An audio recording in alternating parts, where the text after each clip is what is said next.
ACB అధికారులలో ఇప్పుడు ACB DG Vijay Kumar sir ఉన్నాడు. ఈయన ఏం చేస్తున్నాడు అంటే మెయిన్ టార్గెట్ బీసీలను టార్గెట్ చేస్తున్నాడు. బీసీ ఎస్సీ ఎస్టీ అధికారులు ఉంటారు కదా, గ్రూప్ 1 గ్రూప్ 2 ఎంఆర్ఓ స్థాయిలో కానీ తహసీల్దార్ స్థాయిలో ఆర్డీఓ స్థాయిలో వీళ్ళను టార్గెట్ చేపిస్తుండే తప్ప రెడ్డిలకు సంబంధించి అసలు ఏ అధికారుల మీద కూడా టార్గెట్ చేయట్లే. అంటే ఇప్పుడు ఆయన టార్గెట్ ఏంది, ఇంకా నేను బీసీలకు 42% రిజర్వేషన్ ఇస్తా, బీసీల కోసం నేను అది చేస్తున్నా అంటుండు కదా. అసలు బీసీ అధికారులనే టార్చర్ పెడుతుండు. మరి ఏసీపీ డీజీ గారికి విజయ్ కుమార్ గారికి మేము అడుగుతున్నాం, మీకు చెడ్డ పేరు వస్తుంది బీసీలలో. మరి ఐఏఎస్ ఐపీఎస్లలో అవినీతి పనులు లేరా? నవీన్ మిట్టల్ లాంటి వాళ్ళ మీద ఆరోపణలు ఉండే కదా, మరి ఆయన మీద చేస్తేలే.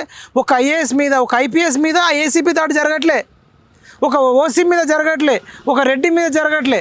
ఇలా బీసీల మీద జరుగుతుంది కాబట్టి బీసీలంతా తిరగబడే రోజులు వస్తాయి. అందుకనే రేవంత్ రెడ్డి పాలన చెత్త పాలన, అవినీతి పాలన అని చెప్తున్నాం.